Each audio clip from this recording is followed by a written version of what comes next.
How's it going, everyone? Welcome to Riley's Redzone, and in today's video, we're going to take a look at every Week 12 NFL game. It's Thanksgiving. There's a lot of football going on, so enjoy sitting on the couch with your turkey, watching some football. But today is also the 5-year anniversary of this channel. Go and check out the shorts video I made if you haven't already. Thank you again, everyone, for the last 5 years. But let's jump into this video here and now. Let's first recap the last week. What happened in week 11? Not my best week, not terrible. It was 8-6. Just made a couple picks that, looking back, it's like, why did I go there? But Matthew, our guest picker, had a pretty good week. He went 10-4, which ties him with Andrew in the standings at 10-4. But this week, we've got somebody who's going to want to break that record, but we'll get there in a second. Just to also recap, I am 101-63 now overall in the season, which is better than what I was last year, so I'll take that by about 10 games.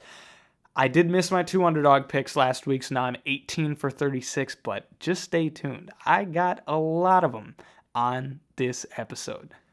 So this episode, for guest picks, we're bringing in a guy who came on this show last year at this exact same week, the Thanksgiving week.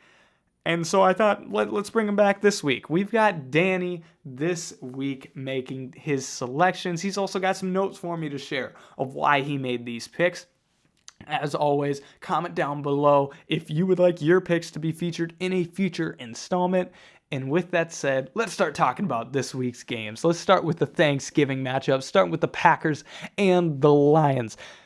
I'm going to say it. I think this one has trap game written all over it for the Lions, but I still think that they are a better team this week. I'm going to just stick to my rankings and kind of a formula way to pick. And so I think the Lions are by far a better team. They have the comeback last week. That was huge for them. Now that might take them out emotionally a little bit. As I'm going to mention, if I had a trap game and an almost upset game of the week, I think it's going to be this one, but I just can't quite take that.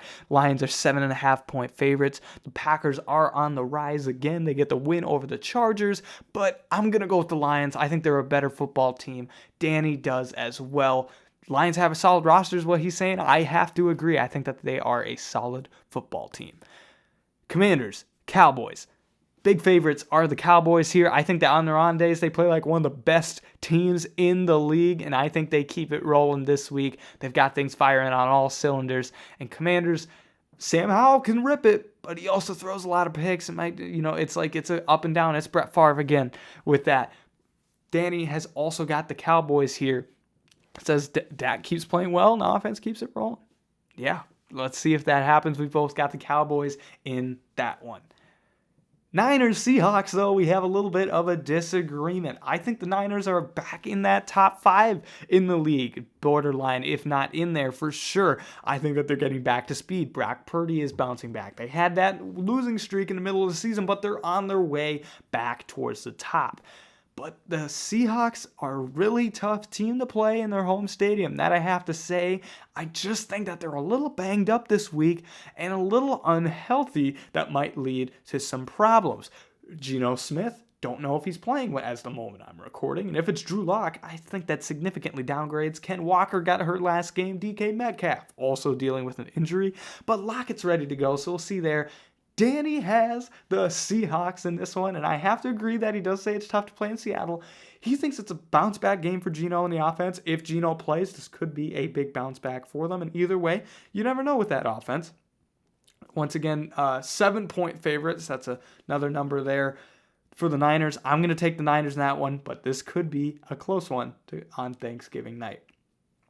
Black Friday has its first game in a while, if not ever, I believe. Here we got a matchup between the Dolphins and the Jets, where the Dolphins are 9.5-point favorites, and you have to just think that makes sense with how sluggish the Jets' offense has been. They make the quarterback switch this week to Tim Boyle as opposed to Zach Wilson, but I don't think that's going to improve much for them. I think their offense is still too slow. Their defense is great, but I just don't think that they're going to be able to move the ball enough, and Danny thinks the same, that they just don't have an offense, and the Dolphins on their good days can light up the scoreboard, especially with their targets on offense. There's absolutely speedy track team that they have out there. It's going to be a field day, in my opinion, for the Dolphins offense. So I'm going to go with them there. I just don't know if the Jets are going to be able to stay competitive until Rodgers gets back. And is it worth him coming back at that point? We'll have to see. But let's next go to the Titans and the Panthers. I think this one is going to be a interesting one, a prime opportunity for Tennessee to bounce back. 3.5-point favorites for the Titans. Levis, they haven't gotten a win in a little bit, but I still think he's playing well, showing sparks of why he could be their future QB. This is their opportunity. I think he gets it done this week. Beats the number 1 overall pick, which is interesting, but I just don't think the Panthers have enough surrounding Bryce at all to get a fair idea, and they're just not playing good football. And as Danny says, this is a bounce-back game for Levis right here, and he thinks we're going to see a little bit of what we saw with Atlanta, potentially signs of that 4-touchdown game. And I think I have to agree. I think the Levis and this team is going to bounce back on Sunday. I think they'll get Hopkins involved again, and I've got the Titans over the Panthers. I just can't pick the Panthers in many situations here. Next, we have the Jaguars and the Texans. The Jaguars are a slim 1.5-point favorite. This one, I'm using a piece of my formula where I've got my rankings of what I think the teams are. If a team is at home and only one tier ahead below what the team is above them, I'm going to take the home team there in that situation. And this is a prime example where I've got the Jaguars ranked higher, but the Texans are legit now. I thought they were just going to be a sneaky upset team for a potential in this season, but they seriously have an opportunity to make the playoffs. CJ Stroud playing like an MVP candidate, shooting the lights out on offense. As he said, shooters shoot, they don't stop like Steph Curry, and you just got to keep going. But Danny agrees that CJ Stroud is like that. Going to have a career day for the Texans. I have to agree. The one thing I'm hesitant on is the fact that the Texans did win this first game. I think division games can be split quite a bit, but going with my rules and the way they've been playing, I've also got the Texans in this one. So we're both going with that upset, a unanimous upset pick there from the two of us. Patriots, Giants. Two teams at the bottom of the barrel. This may set football back 5 years, but there's still a lot of interesting pieces here. Both teams, this is a prime opportunity to get a key win. Specifically, I think from the Patriots side, I'm going to say this. From my rankings, I have the Giants ranked higher, and they're at home. So you might get an idea of where I'm going, but I'm going to say this. This is the one where I almost broke formula here. If there's one game that I would break formula for, it would be this one. I think this is, I'm going to say, the best opportunity all season for the Patriots to bounce back. I've picked them a couple times thinking they'd finally fix their offense, and they just haven't done it quite yet. This is the game. This is a huge game as well for Bill Belichick, if that's at all a real thing that he's on the hot seat. This is it.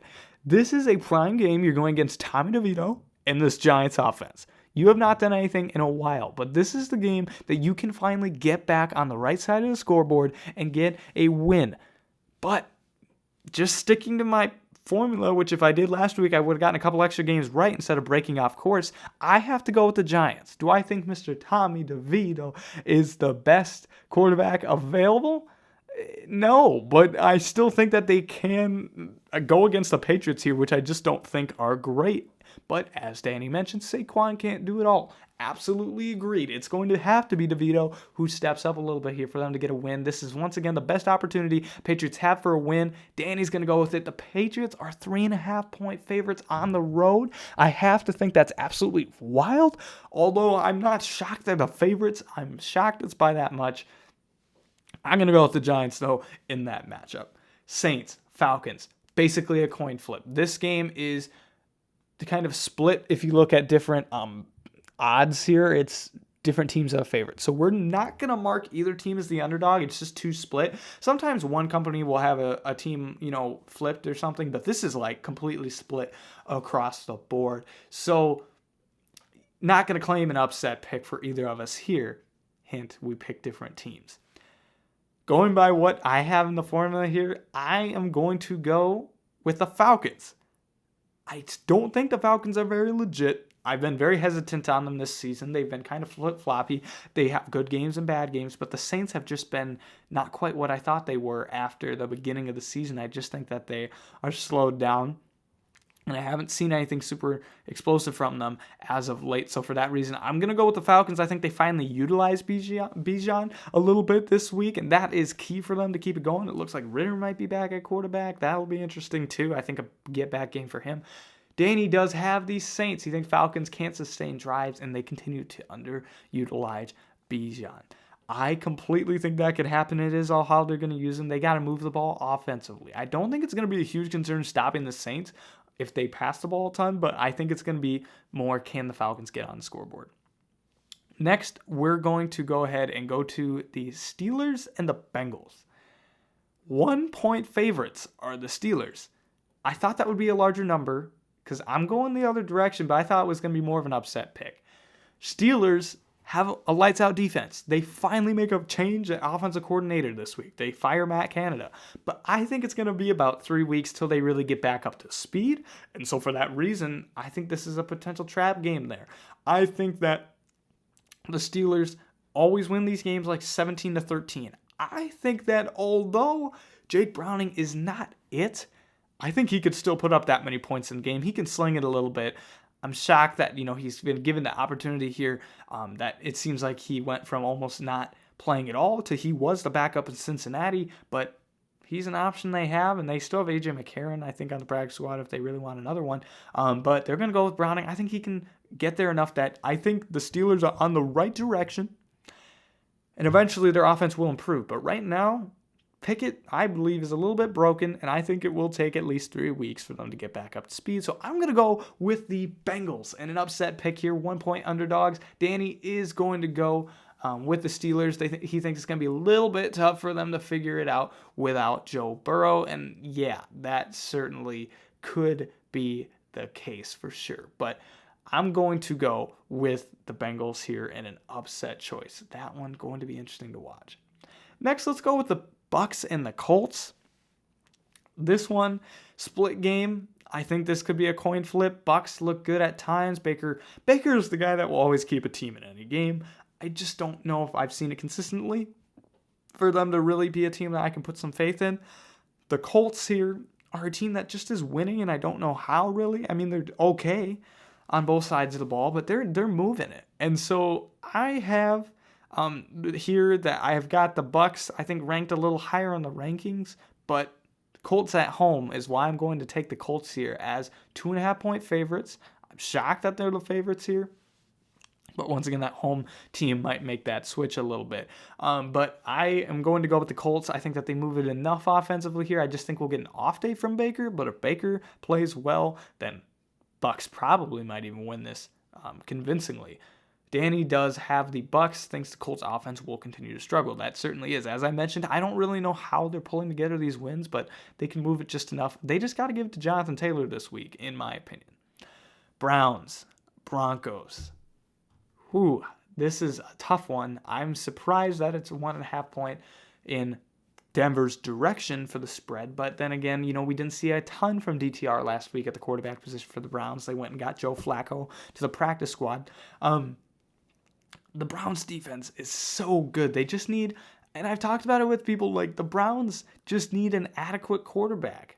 As long as you don't make mistakes, they're a team that their defense is good enough that they can get some wins. But I'll tell you what, the Broncos have been playing really, really well as of late. They've been playing real good. I think that Danger Russ is back. He's cooking in the kitchen, and that's exactly what Danny thinks it is too. Danger Russ still has it. I'm with Danny on this one. I think that the Broncos will continue this win streak. They're getting back in a form, and they're going to be right in the AFC playoff mix. Interesting step for the Browns here. This is a big game for both teams. I think a loss to the Browns and win for the Broncos would shake things up quite a bit in that AFC playoff picture. Let's go to the Rams and the Cardinals. 1-point favorites are the Rams, and 1-point favorites are the Cardinals by some outlet. But I think that there's a pick 'em on here. This is another one. I think we're going to call the Cardinals the upset in this game. It's a majority Cardinals 1-point underdog. Couple have it as a pick 'em or a 1-point favorite. But me and Danny are on the same page here. We're thinking the Rams got a big win last week over the Seahawks, but their defense still allows a lot of points. And Kyler's back. And Kyler, got that first win, but then almost pulled off that second win. against the Texans last week. I was hoping that upset was going to come true. But me and Danny are on the same page here. Kyler puts it together, and he's back, gets that win at home.